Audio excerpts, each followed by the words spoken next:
स्वागत है आपका हमारे YouTube चैनल पर। कैसे हैं आप? आई होप आप सब बहुत अच्छे होंगे और अपने आने वाले एग्जाम्स की तैयारी में अच्छे से लगे होंगे। हम लोग कॉन्स्टिट्यूशन, पॉलिटी और उसमें राष्ट्रपति टॉपिक पर हमारी चर्चा चल रही है। राष्ट्रपति की पावर्स पर हम लोग चर्चा कर रहे हैं, राष्ट्रपति की शक्तियों पर हम लोग चर्चा कर रहे हैं। राष्ट्रपति की शक्तियों के अंतर्गत अब तक हम लोग कार्यपालिका संबंधी शक्तियां पढ़ चुके हैं, व्यवस्थापिका संबंधी शक्तियां पढ़ चुके हैं। आज हम लोग बात करना चाह रहे हैं दोस्तों राष्ट्रपति की शक्तियों के संदर्भ में। राष्ट्रपति की शक्तियों के संदर्भ में आज हम लोग 3 शक्तियों पर बात करना चाह रहे हैं। हम लोग न्यायिक शक्तियों की बात करेंगे, हम लोग फाइनेंशियल पावर्स यानी कि वित्तीय शक्तियों की बात करेंगे और आज हम लोग कूटनीतिक शक्तियों की बात करेंगे। आज हम लोग राष्ट्रपति शक्तियों के अंतर्गत सबसे पहले बात करना चाहते हैं न्यायिक शक्तियों के बारे में। देखिए, न्यायिक शक्तियों में क्या क्या आती हैं इसको जरा देख लेते हैं। बहुत फर्क है शब्दों का। पॉलिटी पर मैंने हमेशा, जब भी आप लोगों से मुझे मुखातिब होने का मौका मिला है, मैंने हमेशा एक बात कही है, पॉलिटी का एक उसूल है, उसके शब्दों को बहुत बारीकी से देखिए। क्या लिखा जा रहा है, थोड़ा सा शब्द या थोड़ा सा अक्षर इधर का इधर हुआ तो पूरे का पूरा अर्थ चेंज हो जाता है। न्यायिक शक्तियों में पहला पॉइंट, राष्ट्रपति आप लोग जानते हैं सुप्रीम कोर्ट के जजेस को नियुक्त करते हैं, सुप्रीम कोर्ट के जजेस को भी नियुक्त करते हैं और शायद आप लोग ये भी जानते होंगे कि राष्ट्रपति हाई कोर्ट के जजेस को भी नियुक्त करते हैं। अब सीधा ऐसे कहा जा सकता था कि राष्ट्रपति सुप्रीम कोर्ट और हाई कोर्ट के जजेस को नियुक्त करते हैं, लेकिन इसमें दिक्कत है और वो दिक्कत आपको क्लियर होनी चाहिए। देखिए, राष्ट्रपति सुप्रीम कोर्ट के जजेस को न केवल नियुक्त करेंगे बल्कि कॉन्स्टिट्यूशन में साफ साफ शब्दों में लिखा हुआ है राष्ट्रपति या राष्ट्रपति द्वारा अधिकृत किसी अन्य व्यक्ति द्वारा सुप्रीम कोर्ट के सभी जजेस को शपथ दिलाई जाती है, ऐसा कॉन्स्टिट्यूशन में लिखा जाता है।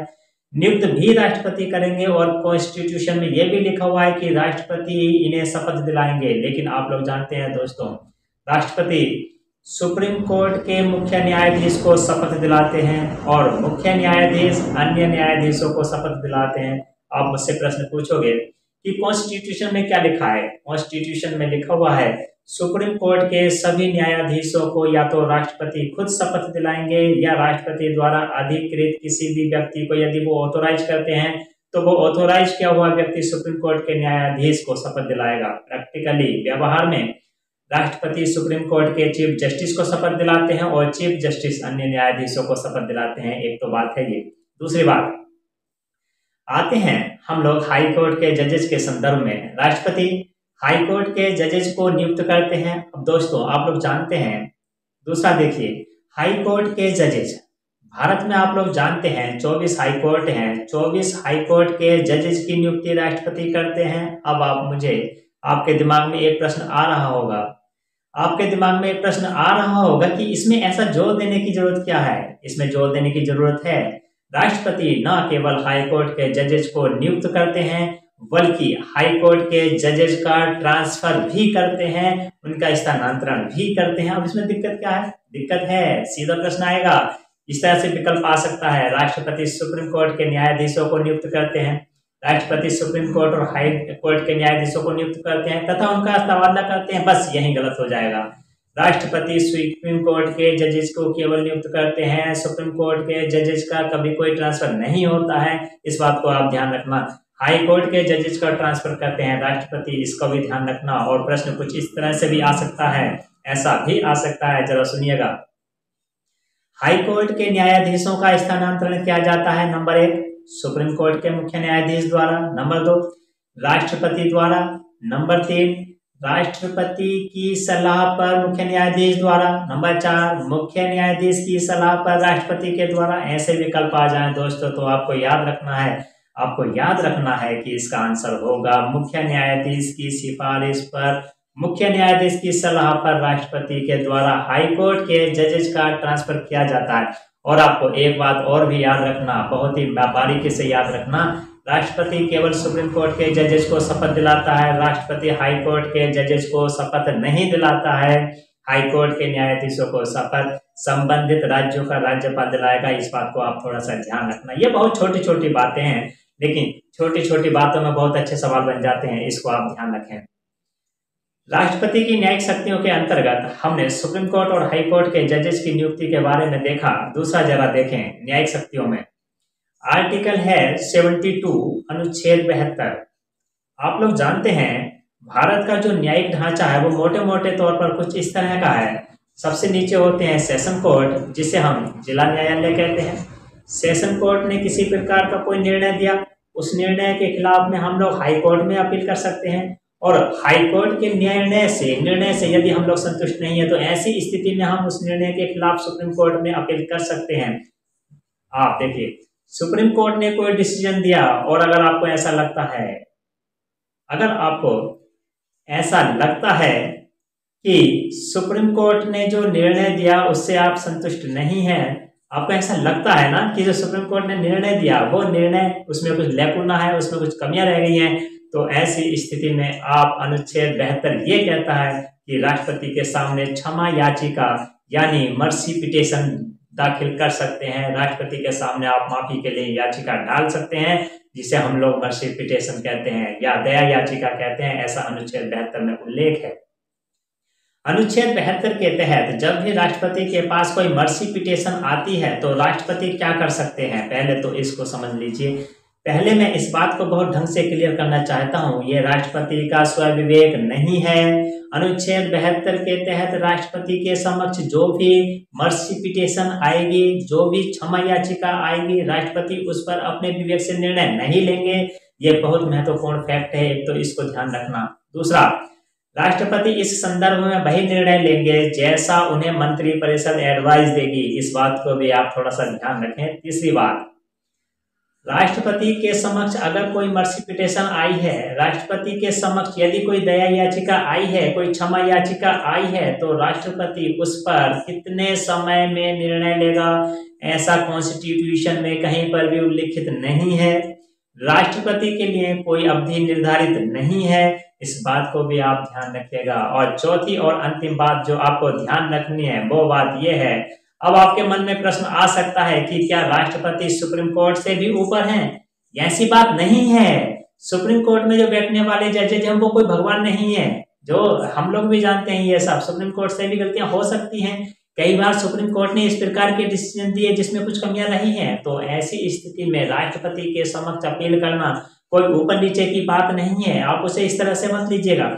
अनुच्छेद 72 के तहत राष्ट्रपति के समक्ष जब दया याचिका आती है और राष्ट्रपति किसी की दया याचिका को ठुकराते हैं या राष्ट्रपति किसी दया याचिका पर एक्शन लेते हैं, बहुत ढंग से आपको क्लियर कर देता हूं, राष्ट्रपति द्वारा लिए गए इस निर्णय के खिलाफ आप वापस कोर्ट में जा सकते हैं। आप कहेंगे क्या मजाक है यार, सुप्रीम कोर्ट ने किसी व्यक्ति को फांसी की सजा सुनाई, उसके खिलाफ आप हाई कोर्ट में गए, हाई कोर्ट ने आपकी अपील को ठुकरा दिया, आप उसके खिलाफ सुप्रीम कोर्ट में चले गए, सुप्रीम कोर्ट ने भी आपकी अपील को ठुकरा दिया, तब आप राष्ट्रपति के पास गए और राष्ट्रपति ने भी आपकी अपील को ठुकरा दिया, आप फिर से कोर्ट में जा रहे हैं। ऐसा थोड़ी होता है, ऐसा होता है।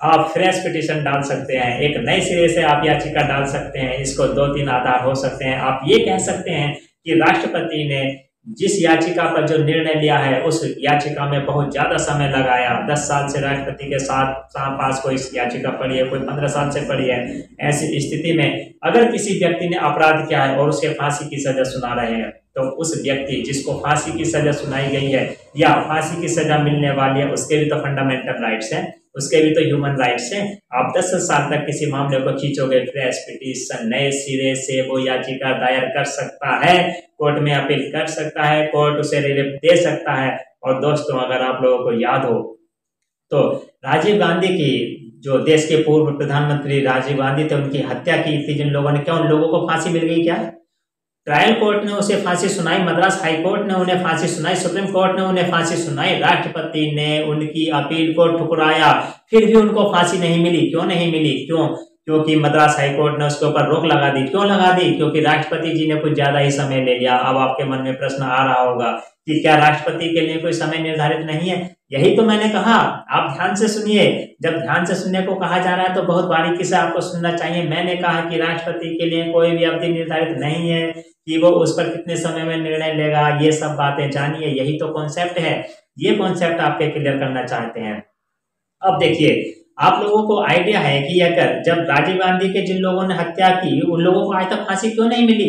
मद्रास हाईकोर्ट ने क्यों रोक लगाई? मद्रास हाईकोर्ट ने यही तो कहा, भारतीय संविधान का अनुच्छेद 20 एक व्यक्ति को एक अपराध के लिए एक ही सजा देने की बात करता है, और 20-20 साल से आप जिसको किसी को सड़ा कर रख रहे हो, राष्ट्रपति के सामने मर्सी पिटीशन किसी की 10-10 साल तक पेंडिंग है, ऐसा नहीं चलेगा। इसलिए दोस्तों याद रखना है आपको, आर्टिकल 72 के तहत राष्ट्रपति मर्सी पिटीशन पर जो भी निर्णय लेता है, फ्रेश पिटीशन वापस कोर्ट में लगाई जा सकती है। इस बात को आप थोड़ा सा ध्यान रखें। अब यहाँ पर बहुत इंपॉर्टेंट प्रश्न बनता है कि अनुच्छेद 72 कहता है कि राष्ट्रपति को क्या क्या पावर्स हैं। याद रखिएगा, अगर आपने दया याचिका लगाई है राष्ट्रपति के समक्ष, तो राष्ट्रपति इस पर क्या क्या कर सकते हैं, जरा देखें आप। राष्ट्रपति इस संदर्भ में बहुत सारे पावर्स रखते हैं। राष्ट्रपति किसी व्यक्ति की सजा को पूर्णतया माफ कर सकते हैं, कंप्लीट माफ, चाहिए बरी कर सकते हैं आपको। दूसरी बात, राष्ट्रपति किसी व्यक्ति की सजा को कुछ समय के लिए स्थगित कर सकते हैं, जैसे कि फॉर एग्जांपल किसी व्यक्ति को फांसी की सजा सुनाई गई, राष्ट्रपति जी को ऐसा लगता है कि 4 महीने या 5 महीने उस सजा पर रोक लगाई जानी चाहिए। अगर कोई महिला है, वो प्रेग्नेंट है, और राष्ट्रपति को ऐसा लगता है कि इसको फांसी हुई तो इसके पेट में जो गर्भ है उस गर्भ की भी हत्या हो जाएगी। ऐसी स्थिति में कुछ समय के लिए राष्ट्रपति फांसी की सजा पर रोक लगा सकते हैं, स्थगित कर सकते हैं। राष्ट्रपति किसी व्यक्ति की सजा को कम कर सकते हैं। अनुच्छेद 72 के अंतर्गत राष्ट्रपति को इस बात का भी अधिकार है कि कम करने का मतलब किसी को 20 साल की सजा सुनाई तो राष्ट्रपति कह सकते हैं 10 साल, राष्ट्रपति कह सकते हैं 14 साल। क्यों? चौथा क्या काम कर सकते हैं राष्ट्रपति? राष्ट्रपति किसी व्यक्ति की सजा के नेचर यानी कि उसकी प्रकृति को बदल सकते हैं। अब आप प्रकृति बदलने का क्या मतलब हुआ? प्रकृति बदलने का मतलब हुआ किसी व्यक्ति को फांसी की सजा सुनाई, राष्ट्रपति ने कहा इनको आजीवन कारावास दिया जाता है। किसी व्यक्ति को सुप्रीम कोर्ट ने आजीवन कारावास दिया तो राष्ट्रपति कह सकते हैं इनको 10 वर्ष का कारावास दिया जाता है। एक्चुअली सजा कम करना और सजा की प्रकृति को चेंज करना ये काफी अलग अलग है, लेकिन बहुत समीप है, ये सब अलग है। अब यहाँ पर आपके मन में और प्रश्न आ रहा होगा कि क्या राज्यपाल को मृत्यु क्षमा के संबंध में पावर है? मुझे ये समझ में नहीं आता कि ये कहाँ से आ जाता है। ये किसने कह दिया कि राज्यपाल को मृत्यु दंड के संदर्भ में पावर नहीं है? राज्यपाल को भी मृत्यु दंड के संदर्भ में बहुत सारे प्रावधान प्राप्त हैं, बहुत सारे अधिकार प्राप्त हैं। ये अलग बात है कि राज्यपाल किसी व्यक्ति की जो मृत्यु दंड की सजा दी गई है उसे पूर्णतया माफ नहीं कर सकते हैं। राज्यपाल भी उसकी सजा को स्थगित कर सकते हैं, राज्यपाल भी उसकी सजा की प्रकृति को बदल सकते हैं, माफ नहीं कर सकते हैं। हालांकि माफ नहीं कर सकते हैं बल्कि उसकी सजा को स्थगित करने का अधिकार राज्यपाल को भी है। इस बात को भी आप ध्यान रखिएगा। मैंने देखा है कई किताबों में मैंने देखा है ऐसा लिखा है कि राज्यपाल को मृत्यु दंड के संदर्भ में किसी प्रकार का कोई पावर नहीं है। ये गलत बात है। राज्यपाल को मृत्यु दंड के संदर्भ में पावर प्राप्त है, वो माफ नहीं कर सकते मृत्यु दंड को, हालांकि उसे स्थगित करने का अधिकार है, उसकी सजा की प्रकृति को बदलने का अधिकार है राज्यपाल को। राष्ट्रपति की न्यायिक शक्तियों में आर्टिकल 143 भी आता है, अनुच्छेद 143 भी आता है, और राष्ट्रपति किसी विषय पर सुप्रीम कोर्ट से एडवाइस ले सकते हैं, सुप्रीम कोर्ट से सलाह ले सकते हैं। इस बात का उल्लेख अनुच्छेद 143 में है। और दोस्तों आपको याद ये रखना है, सुप्रीम कोर्ट से जब राष्ट्रपति कोई सलाह लेते हैं, हमेशा ध्यान रखिएगा, ऐसी स्थिति में सुप्रीम कोर्ट में कॉन्स्टिट्यूशनल बेंच का गठन किया जाता है। संवैधानिक पीठ जिसे कहेंगे, संवैधानिक पीठ का गठन किया जाता है। राष्ट्रपति जब भी आर्टिकल 143 के तहत सुप्रीम कोर्ट से किसी विषय पर एडवाइस लेते हैं तो उस पर विचार करने के लिए संवैधानिक पीठ बनती है। भारतीय संविधान का अनुच्छेद 143 संवैधानिक पीठ का उल्लेख करता है, और ये जो संवैधानिक पीठ होगी उसमें कम से कम 5 न्यायाधीश होते हैं। इस बात को ध्यान रखना। पहले बात तो है ये, आर्टिकल 143 के तहत राष्ट्रपति ने सुप्रीम कोर्ट से एडवाइस ली। ऐसी स्थिति में सुप्रीम कोर्ट उस पर कॉन्स्टिट्यूशनल बेंच का गठन करेगा। एक तो बात आपको ये याद रखनी है। दूसरी बात, सुप्रीम कोर्ट राष्ट्रपति द्वारा मांगी गई सलाह, हर विषय पर जो सलाह मांगी जाती है, जरूरी नहीं कि सुप्रीम कोर्ट उस विषय पर सलाह दे ही दे। साथ ही साथ आपको याद ये भी रखना है कि यदि सुप्रीम कोर्ट ने कोई एडवाइस दी है तो राष्ट्रपति के लिए भी ये जरूरी नहीं है कि उस एडवाइस को राष्ट्रपति माने या न माने, ये उनके ऊपर डिपेंड करता है। अब देखिए,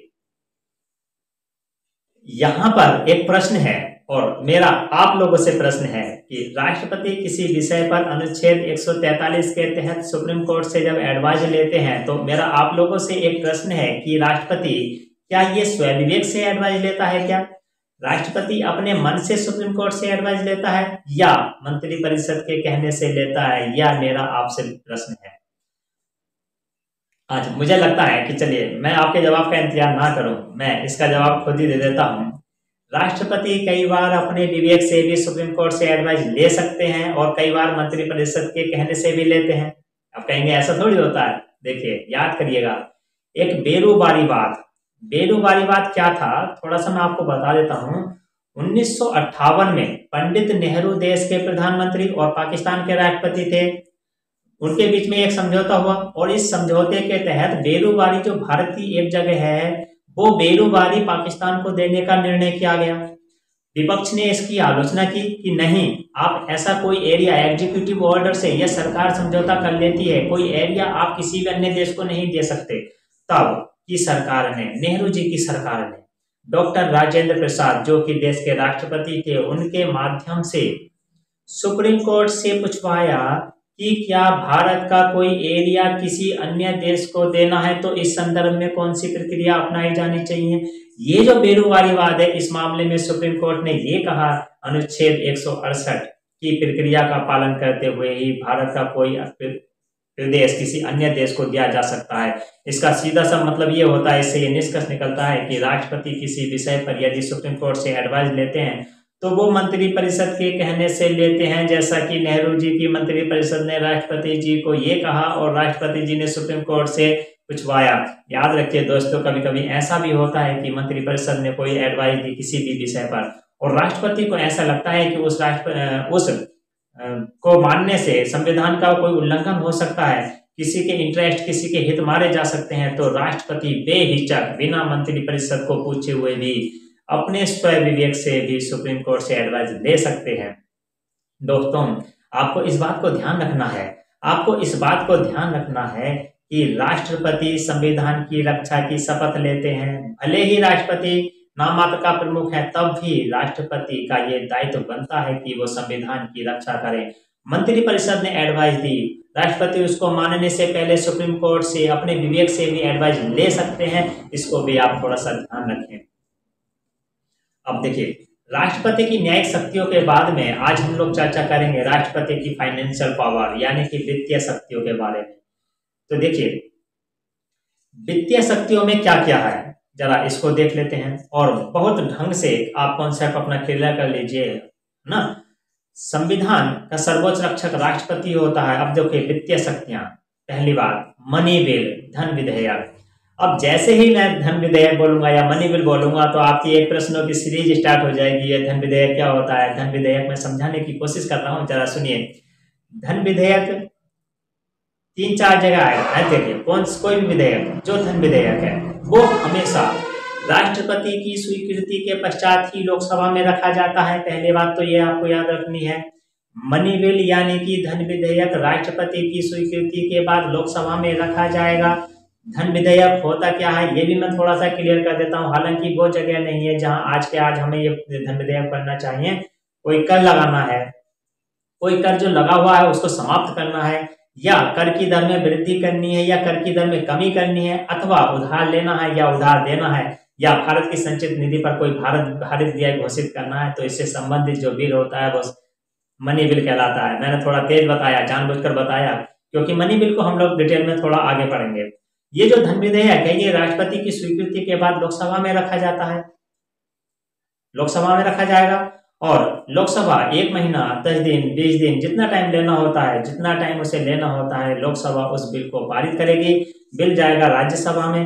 अब राज्यसभा में जब बिल को पारित कर देती है तब ऐसी स्थिति में वो बिल पुनः राष्ट्रपति के पास जाता है। राष्ट्रपति धन विधेयक पर स्वीकृति देने से इनकार नहीं कर सकते। दोस्तों, मेरा आप लोगों से प्रश्न है, राष्ट्रपति धन विधेयक को स्वीकृति देने से इनकार नहीं कर सकते, क्या ये बात कॉन्स्टिट्यूशन में लिखी हुई है क्या? आप जरा मुझे बताइए। और अगर कोई कह रहा है कि कॉन्स्टिट्यूशन में लिखी हुई है तो बता दीजिए कहाँ लिखी हुई है। धन विधेयक राष्ट्रपति स्वीकृति देंगे, राष्ट्रपति स्वीकृति को धन विधेयक को स्वीकृति देने से इनकार नहीं कर सकते हैं।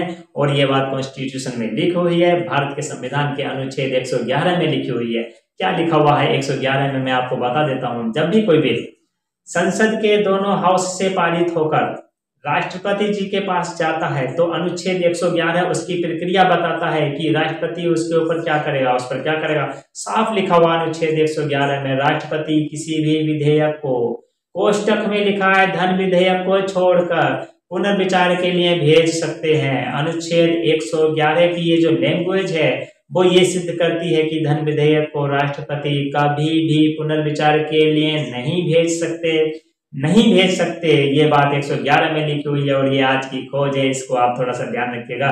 पहली बात फाइनेंशियल पावर में तो ये हुई। दूसरी बात,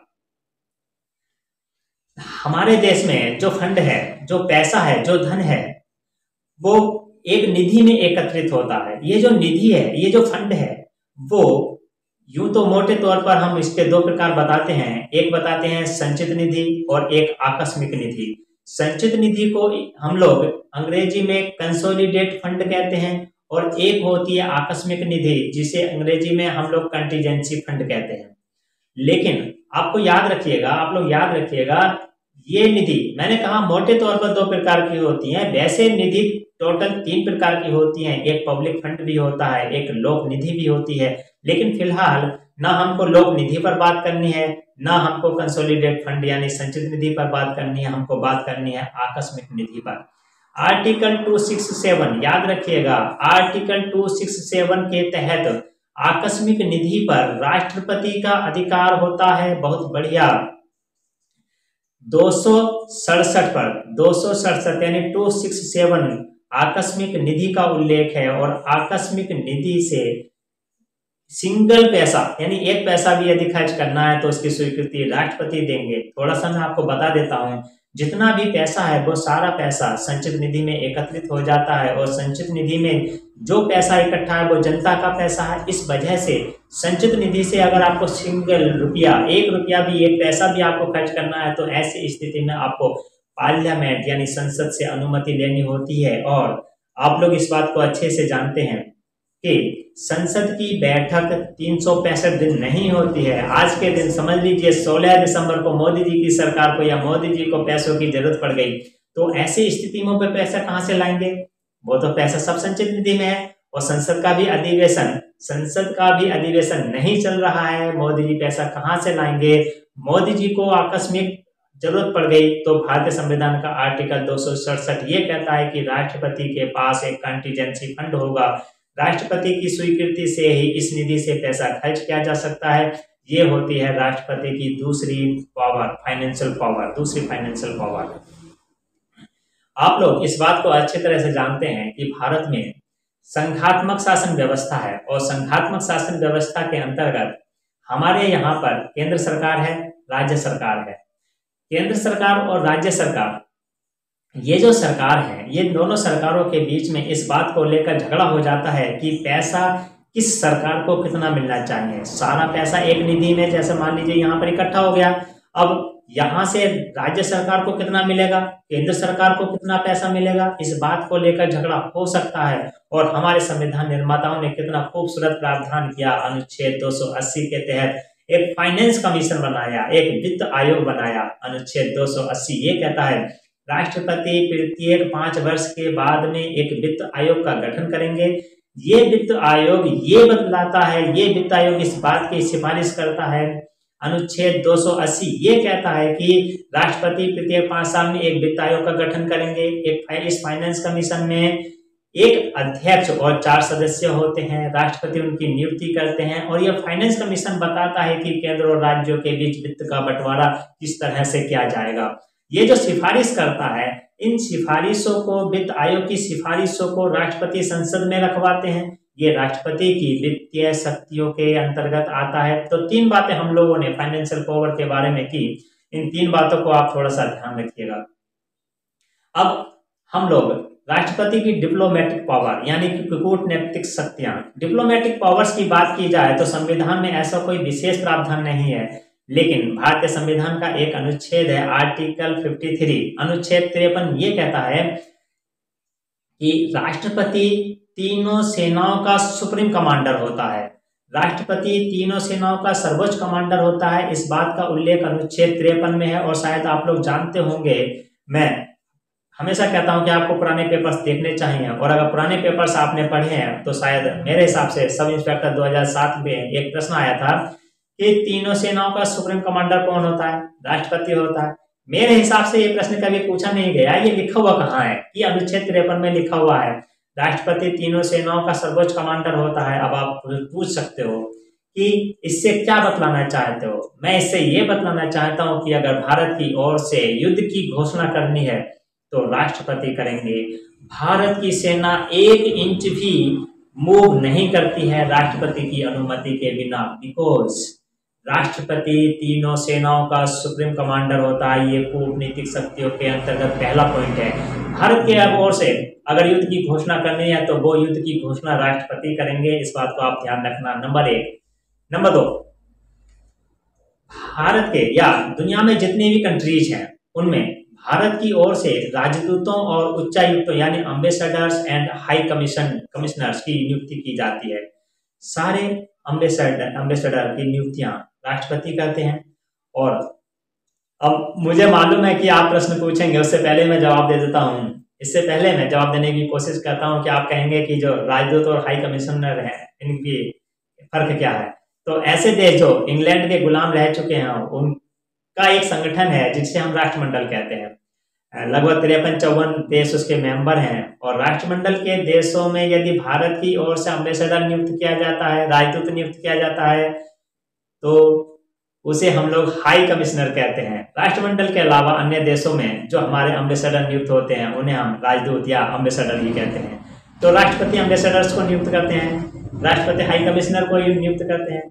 और सबसे आखिर में कूटनीतिक शक्तियों के अंतर्गत आपको ध्यान रखना है, बाहर का किसी अन्य देश का कोई भी राजदूत भारत में है तो अपना जो परिचय पत्र है, अपना जो आई कार्ड है, वो आई कार्ड राष्ट्रपति के ऑफिस में जमा करवाता है। इस बात को भी ध्यान रखिएगा। तो राष्ट्रपति को किसी भी प्रकार की कोई स्व विवेकीय शक्ति संविधान के तहत प्राप्त नहीं है। राष्ट्रपति की तुलना में तो राज्यपाल ज्यादा ताकतवर है स्व विवेकीय शक्तियों के मामले में। राज्यपाल के पास ज्यादा पोजीशन अच्छी है, उसके पास स्व विवेकीय शक्तियों के मामले में राष्ट्रपति की तुलना में। राष्ट्रपति तो बहुत रेयर टू रेयर चांसेस होते हैं जब राष्ट्रपति अपने स्व विवेक का उपयोग कर रहा है। आज के लिए दोस्तों इतना ही काफी है। कल हम लोग राष्ट्रपति की इमरजेंसी जो पावर्स हैं, आपातकालीन जो शक्तियां हैं, उस पर बात करेंगे। और पहले से मैं आपको स्पष्ट कर देता हूं, फिर उसकी डिटेल में जाकर हम बात करेंगे। डिटेल में बात करेंगे तो समय लगेगा। आपातकालीन शक्तियों को भी हम लोग 2 स्टेज में पढ़ेंगे। आपातकालीन शक्तियां पार्ट फर्स्ट कल हम लोग बात करेंगे, और कल भी हमारी क्लास उसी टाइम आपको मिलेगी। तब तक के लिए आप सबको बहुत सारा नमस्कार, और इसी के साथ दीजिए मुझे अनुमति। खुश रहिए, व्यस्त रहिए, मस्त रहिए, और अपने एग्जाम की तैयारी अच्छे से करते रहिए तब तक जब तक आप सफल नहीं हो जाते। और इसी के साथ दीजिए मुझे अनुमति। मिलते हैं कल फिर।